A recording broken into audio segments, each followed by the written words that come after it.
Snow came sideways into Cedar Ridge that night, the kind that stung skin and swallowed sound. Mildred Bowers pulled her wet cloak tighter and kept walking, one boot sinking after the other into drifts that reached her knees. Her medical satchel hung heavy from her shoulder, the leather stiff with frost. Somewhere behind her, 3 towns back, was a wedding that never happened. Somewhere ahead, she hoped, was a bed. The first boarding house turned her away before she finished her sentence. The woman at the Wanzakaskmwam, Daughter Meyer, looked at Mildred's mud-streaked hem and the satchel and said the room was taken. It wasn't taken. Mildred could see the empty parlor through the window, lamplight glowing on empty chairs. The second house didn't even open the door all the way. "We don't take women traveling alone," a voice said through the gap, and the latch clicked shut. By the third refusal, Mildred stopped expecting kindness. She had learned, the hard way, that a woman without a husband or a father walking beside her was treated like a rumor, waiting to happen. It didn't matter that she could set a broken arm faster than any doctor in 3 counties, or that she delivered 11 babies with her own 2 hands. All anyone saw was a woman alone in the dark, and that was reason enough to bolt a door. She found an old stable at the edge of town, its roof half caved in, wind cutting through the gaps in the boards. It would have to do. She'd slept in worse. A church pew in Nebraska, a hayloft in Kansas. Once, when nothing else offered itself, a graveyard, because at least the dead didn't ask questions. She was untying her bedroll when the light came. A man crossed the street carrying a lantern, snow catching in his hair. His shirt sleeves rolled up despite the cold, like he'd walked straight out of his forge without thinking to grab a coat. He stopped a few feet from the stable door and looked at her the way people rarely did anymore. Not with suspicion, but with plain, quiet concern. "You can't sleep out here," he said. "You'll freeze before morning. I've been told there's no room for me in this town." "There's room in mine." He must have seen the look on her face because he lifted a hand before she could answer. "Just one night. Sleep inside where it's warm. Tomorrow, if you still want to leave, nobody's stopping you." Mildred studied him. Broad shoulders, a jaw that hadn't been shaved in a few days, eyes that carried something heavy behind them, though she couldn't have said what. She'd learned to read danger in a man's face fast, a skill she wished she'd never needed. She didn't see it here. "Why would you do that for a stranger?" "Because nobody should die of cold 200 feet from a warm stove," he said. "That's the only reason I need." She followed him. She told herself it was only for one night. Only until the storm passed. Only because the alternative was worse. She did not know yet that this man had buried the only woman he'd ever loved, or that his name, Scott Lewis, would be the last name she said every night for the next 20 years. She only knew that for the first time in 3 towns, someone had looked at her and seen a person instead of a problem. And that, on a night like this, was enough to save her life. Why did a man live alone in a house big enough for a family? What had happened to make Cedar Ridge so afraid of a woman traveling by herself? And would Mildred Bowers really walk away in the morning, the way she told herself she would? The blizzard didn't answer. It only got louder. Chapter 1. A Roof and a Bargain. Scott's house smelled like wood smoke and iron. A forge sat cold in the yard.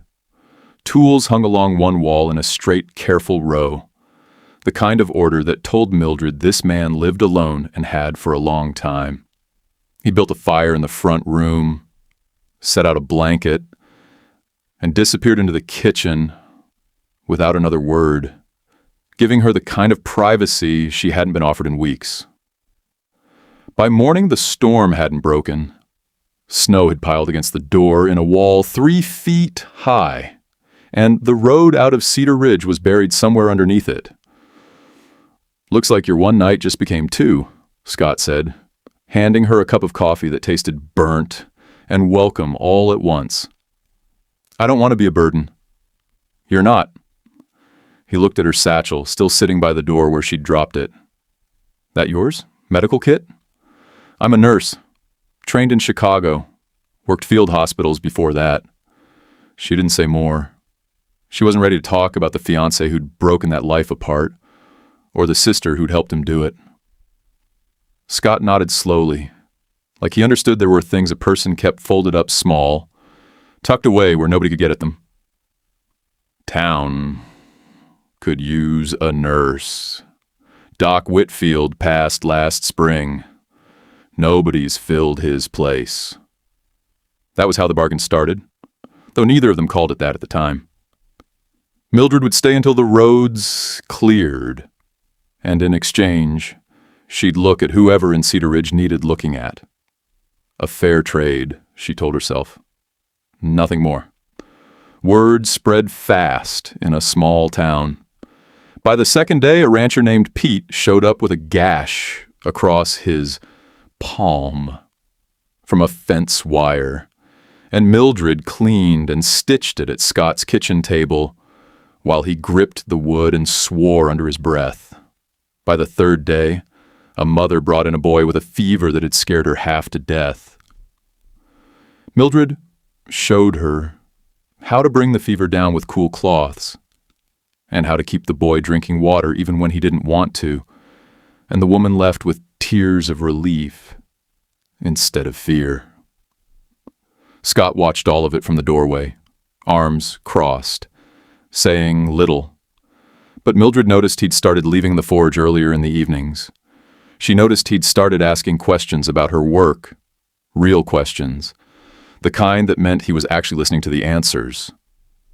"You're good at this," he said one night, after she'd walked a screaming toddler through a bout of croup using nothing but steam from a kettle and a steady, calm voice. "I had to be. It was the one thing nobody could take from me." Something in the way she said it made Scott set down the cup he was holding. "Somebody tried to take a lot from you." It wasn't a question, but Mildred answered it anyway. "Everything. My engagement, my sister, my savings." In that order, she looked at the fire instead of at him. "I don't want anybody's pity. I want a fresh start." "Then that's what Cedar Ridge will give you," Scott said. "One night at a time, if that's what it takes." She laughed, surprising herself. It was the first time in months laughter had come without her forcing it. Chapter 2. The Boy Who Didn't Speak. 2 weeks became a month. Mildred rented a small room above the general store, though she still took most of her meals at Scott's table, since he refused to let her eat alone and she'd stopped arguing about it. Cedar Ridge slowly began to trust her.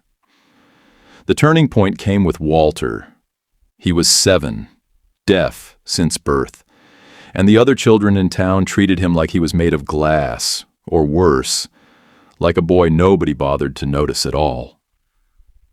His mother had given up trying to get him into the one-room schoolhouse, after the teacher said she didn't have time to manage a boy who wouldn't listen.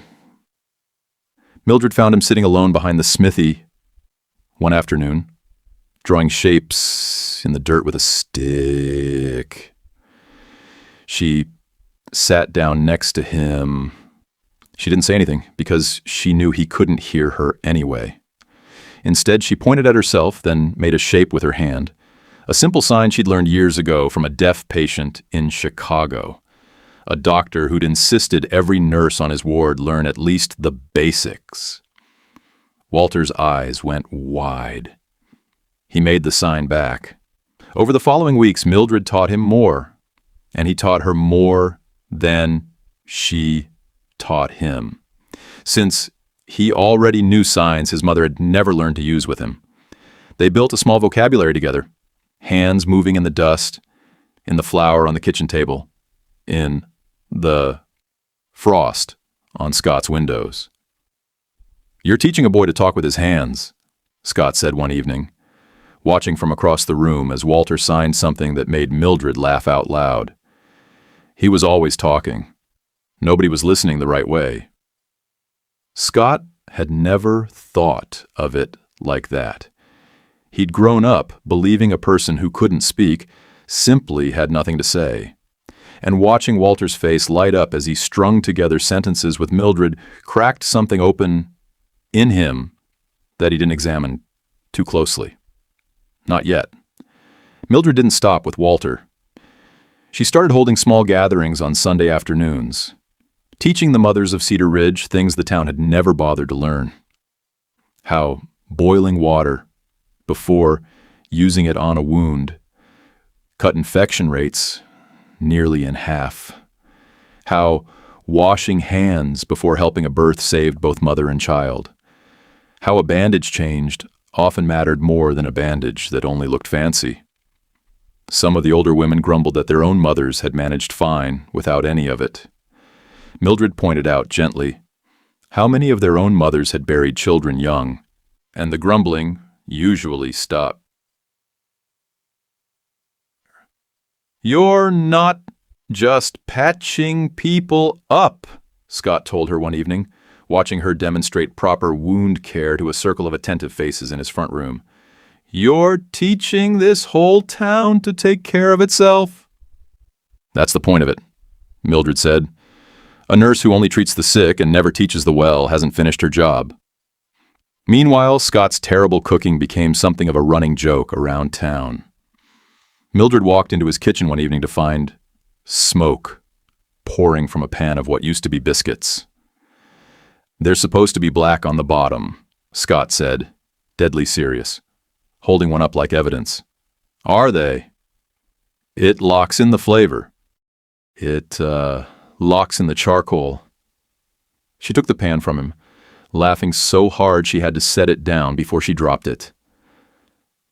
"Sit. I'll show you how bread is actually made." He sat and watched her hands work the dough and thought, not for the first time, though he pushed the thought away just as quickly, that his kitchen hadn't felt this alive in 20 years. Walter became a fixture in the house too, sneaking in through the back door to hide Scott's tools in increasingly creative places, then signing furiously that he had no idea where they'd gone, biting back a grin the whole time. Scott pretended to be furious. He wasn't. The house had been too quiet for too long, and he found he didn't mind the noise. Chapter 3. What the fire left behind. It was Mrs. Nancy, the baker's widow, and the closest thing Cedar Ridge had to a town historian, who told Mildred about Carla. "Sweetest girl this town ever had," Mrs. Nancy said, kneading dough with hands too old to slow down. "Scott was going to marry her.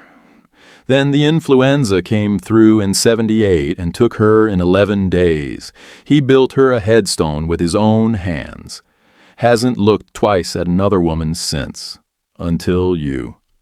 Mildred didn't know what to do with that last part, so she let it sit. That night, she asked Scott directly, because she'd rather hear it from him than piece it together from town gossip. He didn't flinch from the question.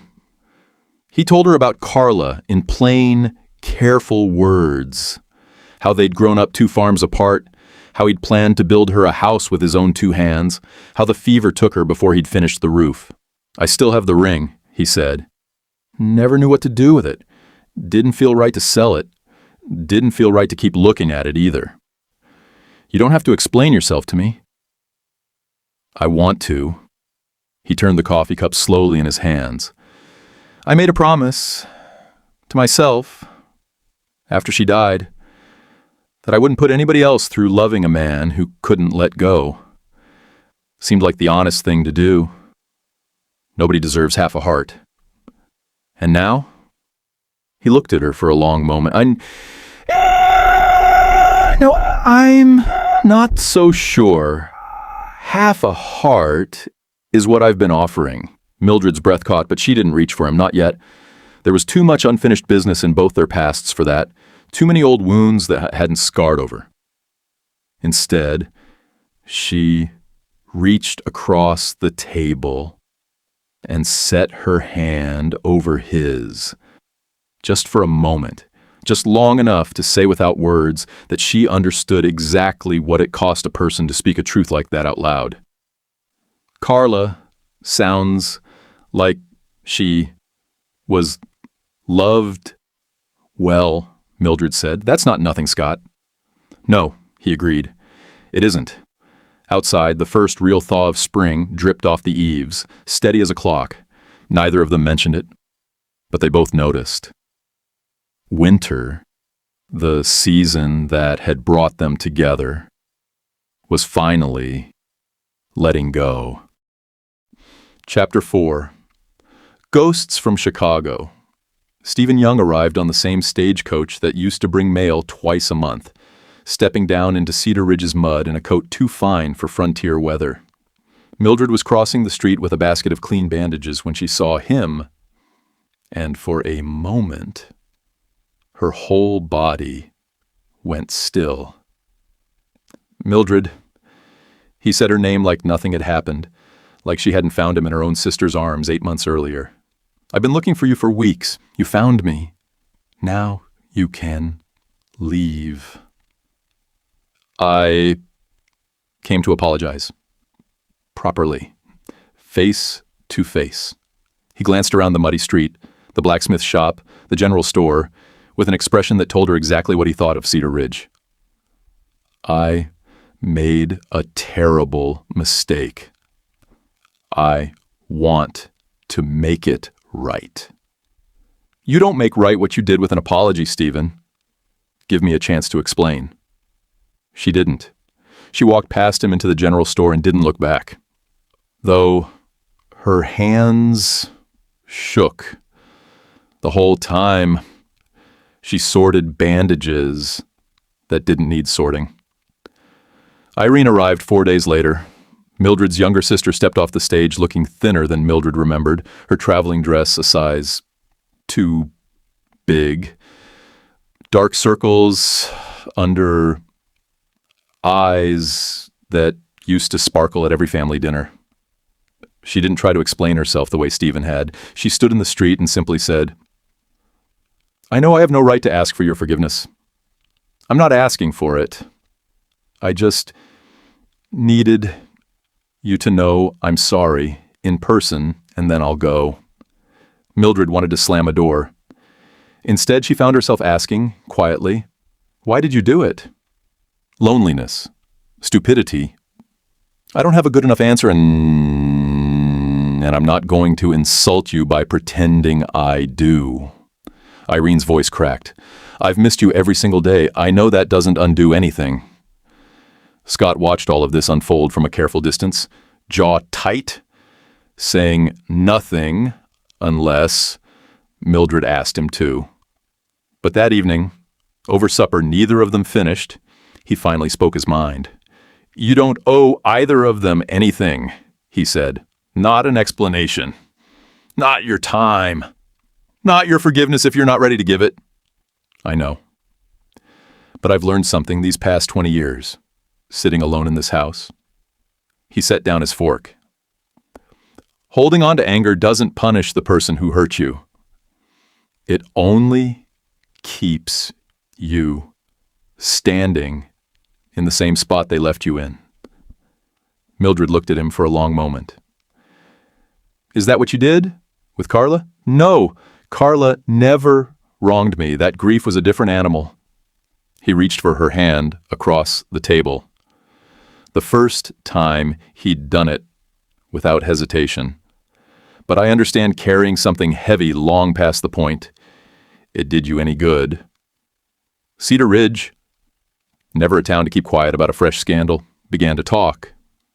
Two strangers showing up within a week of each other, both connected to the nurse living under the blacksmith's roof. By Sunday, half the congregation had a theory. and none of them were kind. Chapter 5. The town takes sides. Ricky Dalton ran the feed store and had never once in Scott's memory minded his own business. He was the one who started saying it loud enough for others to repeat. That Mildred had bewitched the blacksmith. That a woman with that much scandal trailing behind her had no business patching up Cedar Ridge's children. That Scott had forgotten Carla the moment a prettier face showed up needing a bed. "She's got 2 men chasing her halfway across the country," Ricky said one afternoon in the general store, loud enough for Mildred to hear from the next aisle. "Makes a person wonder what kind of woman draws that sort of trouble." Mildred didn't answer him. She'd learned, over the years, that some men only wanted a reaction, and she refused to give him the satisfaction. Pastor Luis was gentler in his delivery, but no less firm in his message. He called on Scott directly, standing in the yard with his hat in his hands, and told him plainly that the congregation was uneasy about an unmarried woman living so close under his roof, working so closely alongside him, with no ring and no promise between them. "Either you marry the woman properly," Pastor Luis said, "or she finds separate lodging, and you find a housekeeper the town won't whisper about." "Mildred's not a scandal, Pastor. She's the reason half this town's children are still breathing." "I know that, Scott. I do. But knowing the truth and managing a congregation's fears are 2 different jobs, and I've got to do both." Scott didn't have an answer for that. Not yet, and it aided him for days. He watched Mildred hold her chin up through the Spur, watched her keep treating every patient who walked through the door, regardless of whether their family had said an unkind word about her that same week, and something in him hardened into resolve. He found her by the well one evening, wringing out laundry with more force than the task required. "I'm not ashamed of you," he said. "I want that said plain, so there's no confusion about it. I know that. The town's got opinions. Town always does. But I've buried what I loved once already, Mildred, and I'll be damned if I let gossip decide who I'm allowed to care about a second time." She set down the wet linen, hands raw from the cold water, and looked at him. "Careful, Scott Lewis. A woman could start thinking you mean something serious by that." "Maybe I do." A small, crooked smile. "Give it time. I'm working up to saying it properly." Nellie, the young widow who lived at the edge of town with her son Randy and an old hound dog that followed the boy everywhere, was one of the few who never joined the whispering. She'd lost her husband to a mining accident 2 winters back, and Mildred had sat with her through the worst of that grief. No charge, no complaint, simply present. "People forget kindness fast when they're bored," Nellie told Mildred one afternoon, handing her a jar of preserves as thanks for treating Randy's chest cold. "But I don't forget. And neither does this town, not really. They're just scared, and scared people say ugly things until something reminds them what matters." Neither of them knew yet how soon that reminder would come, or how much it would cost. Chapter 6. A Debt. Nobody was meant to find. It was Mrs. Nancy who found it, a torn ledger page, blown loose from Scott's account book, and caught under a barrel in the general store. She wasn't the type to pry, but the names written there stopped her cold, because half of them belonged to families who'd never once paid Mildred a cent for her care. Payment received in full, SL. Payment received in full, SL. Payment received in full, SL. Scott had been quietly settling Mildred's unpaid accounts for months. Families too poor to afford medicine or a nurse's time, and he'd never told a soul, not even Mildred. Mrs. Nancy confronted him with the page in hand, more curious than accusing. "You've been covering for half this town and letting them think the nurse works for free out of the goodness of her own heart." "She does work out of the goodness of her heart. I just make sure her goodness doesn't leave her broke."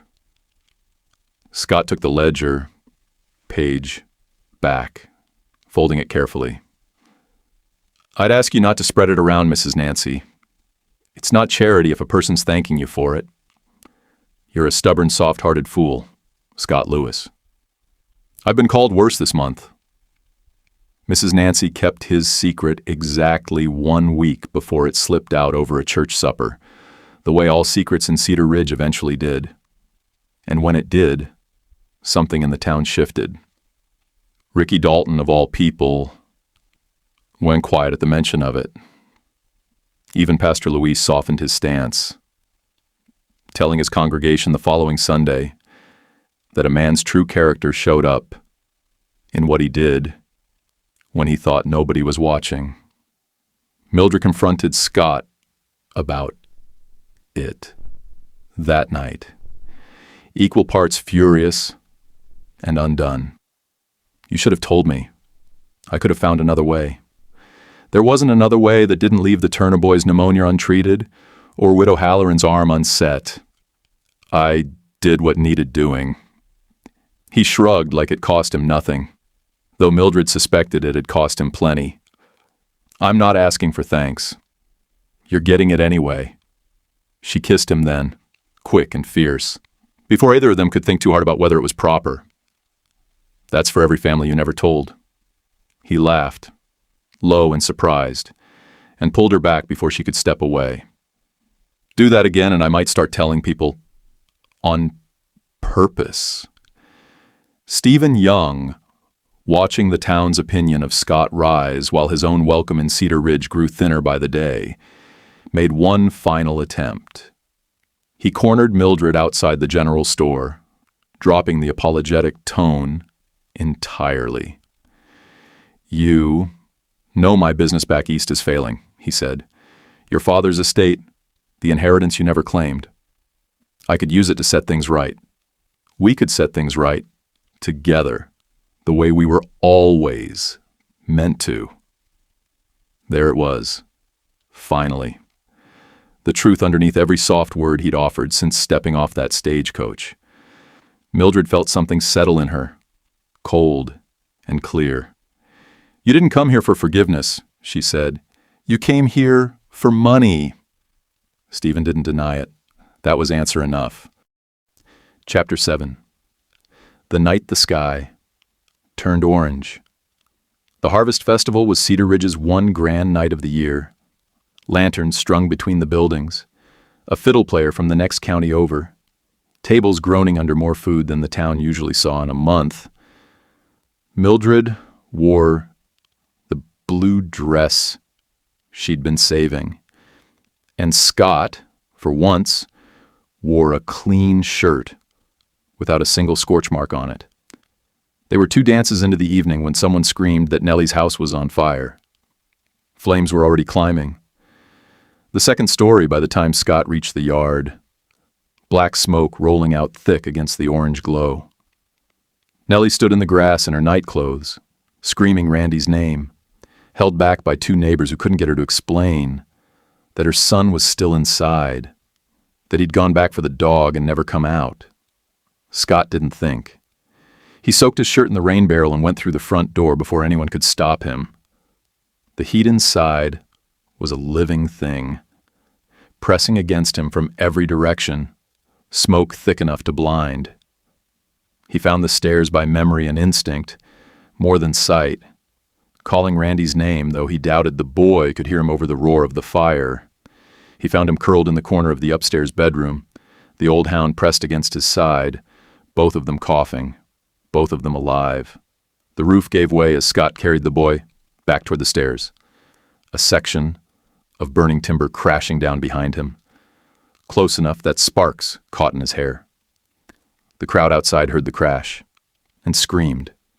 certain the whole house was coming down with him still inside.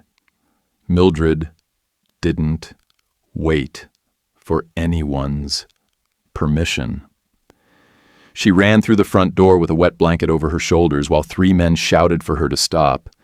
She found Scott halfway down the stairs, Randy coughing but conscious in his arms.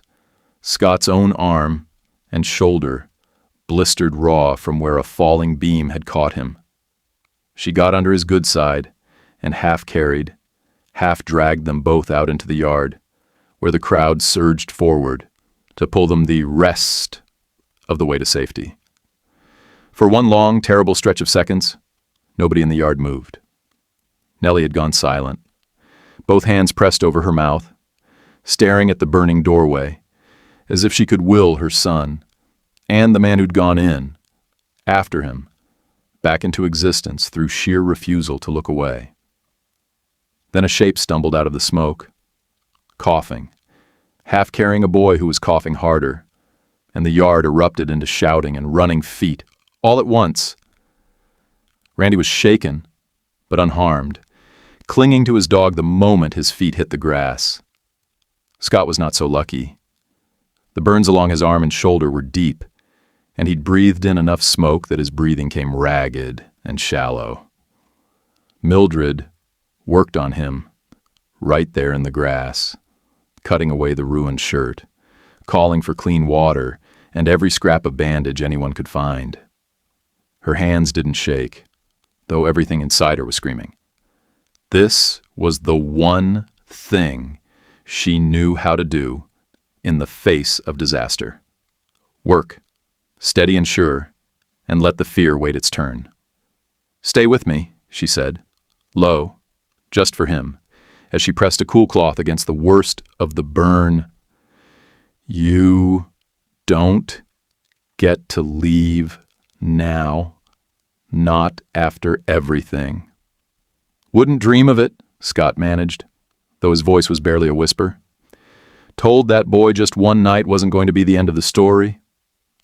Can't very well break my word." She laughed despite the tears on her face, and the whole town, watching from the yard, saw exactly what kind of man Cedar Ridge had been whispering about all those weeks. Nobody whispered anything unkind after that night. Not even Ricky. Chapter 8. The Letter in the Bible. Scott's recovery kept him in bed for 3 weeks, his arm wrapped and useless at his side, his patience worn thin by the 4th day. Mildred changed his bandages twice daily, checked for fever, forced broth into him when he grumbled that he'd rather have solid food, and didn't leave his side longer than it took to see to another patient. It was Mrs. Nancy, cleaning the house to help while Scott healed, who found the letter. It had been tucked inside the family Bible Carla left behind, pressed flat between 2 pages in 2 Corinthians, sealed and never opened. Carla's handwriting faded, but legible across the front. For Scott, when he's ready. Mrs. Nancy brought it to him without a word, setting it on the blanket beside his good hand, and left the room before he could ask any questions. Scott stared at that envelope for 2 full days before he opened it. Mildred offered to leave him alone with it. He asked her to stay. The letter was short. Carla had written it in the final week of her illness, when she'd known, better than anyone around her admitted, that she wasn't getting better. She wrote about the farm they'd never get to build together, about how much she'd loved him, about the ring he'd given her that she wanted him to keep, not as a monument to grief, but as proof that he was capable of loving someone with his whole self. And then, near the bottom, the words that broke something open in Scott, that 20 years of silence had never managed to touch. "Don't you dare spend your life alone because of me. That's not a gift, Scott. That's a punishment. And I never asked you to punish yourself for loving me. Find somebody. Let them love you back. Build the house we talked about, even if it's with somebody else's hands helping you raise the walls. That's the only way I'll ever rest easy knowing you." Scott read it 3 times before he could speak. When he finally looked up, his eyes were wet, and he didn't try to hide it. 20 years, he said. 20 years I thought loving anybody else would be a betrayal. She was asking me to do it. The whole time. I just never let myself open the envelope. Mildred took his good hand in both of hers. You weren't ready. That's not a failure, Scott. That's just grief. Taking the time it needed. I'm ready now. He looked at her, burned and bandaged and more certain than he'd been in 2 decades. Promise me tonight won't be the last night beside me. Mildred smiled through tears of her own. I stopped counting nights a long time ago. Chapter 9. What the truth cleared away. News of Carla's letter moved through Cedar Ridge the way news always did, and this time it carried nothing but sympathy. Whatever doubts had lingered about Scott and Mildred dissolved completely once the town understood the weight he'd been carrying and the blessing finally received that had lifted it. Stephen Young left on the next stagecoach east, his business troubles unresolved, and his welcome in Cedar Ridge thoroughly worn out. Nobody saw him off. Nobody missed him either. Irene stayed a while longer, tending to Scott alongside Mildred, proving through quiet, patient work what her words alone hadn't been able to. She learned to change a bandage properly, to sit with a fevered child through the worst hour of the night, to do the unglamorous work of caring for people, instead of simply apologizing for having once failed to care for her own sister. One evening, folding clean linens together in Scott's kitchen, Irene finally asked the question she'd been too afraid to ask since stepping off the stagecoach. Do you think we'll ever be what we were before? No, Mildred said honestly. We won't be what we were. That version of us is gone, and I'm not sure I'd want her back. Not entirely. She trusted too easily and forgave too slowly. She folded a sheet in half, then in half again. But we can be something else. Something we build on purpose this time, instead of something we never had to think about. Irene's eyes filled, but she nodded, and the 2 sisters kept folding linens in silence. The good kind, the kind that didn't need filling. The sisters didn't heal everything in a season, but they built something new out of the wreckage, brick by careful brick, the way people do when they've decided a relationship is worth the labor. Ricky Dalton, of all people, delivered the town's final word on the matter. A month after the fire, his own son took a bad fall from the hayloft and broke his leg in 2 places. Mildred set the bone at 2 a.m. without a moment's hesitation, without bringing up a single unkind word he'd ever said about her, and stayed until the boy's fever broke 3 days later. Ricky found her afterward, hat in his hands, in front of half the town gathered for Sunday service. I said things about you I had no right saying. Things I didn't know, and things that weren't my business, even if I had. His voice shook. You didn't have to help my boy. You did anyway. I'm sorry, Miss Bowers. Properly sorry. Apology accepted, Mildred said. Now go make sure that boy stays off the hayloft for 6 weeks, or we'll be doing this all over again. The town laughed. The good kind of laughter. The kind that meant a wound had finally closed over. Walter, who'd spent the fire and its aftermath terrified, he might lose the 2 people who'd taught him. His voice mattered, stood up during that same Sunday gathering, and, with hands that had grown steadier and surer over the months, signed a full sentence to the whole congregation while Mildred translated aloud. He says, Mildred told them, her voice thick, that Cedar Ridge is his home, and he's glad it's theirs too. There wasn't a dry eye left in the church. Chapter 10. 20 years beside him. Scott and Mildred married that spring, in the yard outside the smithy, under the same lantern light that had first brought them together during the blizzard. Nellie brought a cake. Randy and his dog sat in the front row. Walter signed his way through siding through the VHS. I was alongside the pastor, so nobody in Cedar Ridge would ever forget how far he'd come. Irene stood beside her sister as the only family Mildred needed. The house Scott had once built for a life he thought he'd lost. Got new walls that year. Real ones this time. Raised with the help of half the town. Since a man who'd secretly paid for their children's care had more friends than he'd ever let himself believe. Life in Cedar Ridge went on the way life does. Full of ordinary days that mattered more than the extraordinary ones. Mildred kept teaching new mothers how to keep a birth clean and a fever down. She kept teaching children Walter's language, until half the town could sign a simple greeting without thinking twice about it. Scott kept the forge running and never burned another biscuit worth mentioning, though he liked to claim otherwise, just to hear Mildred laugh. 20 years passed the way 20 years do. Fast when you look back at them.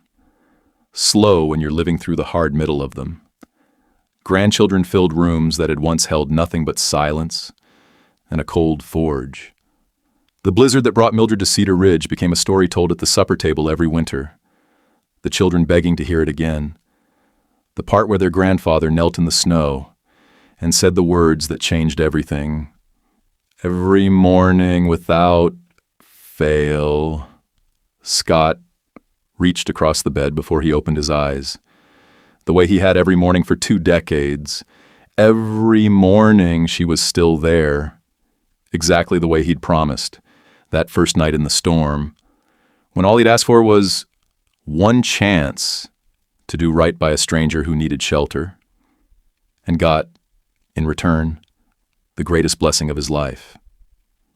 If this story moved you, subscribe to see how it unfolds, and drop a comment telling me where you're watching from. I would love to say hello and find out just how far our story has traveled to reach you.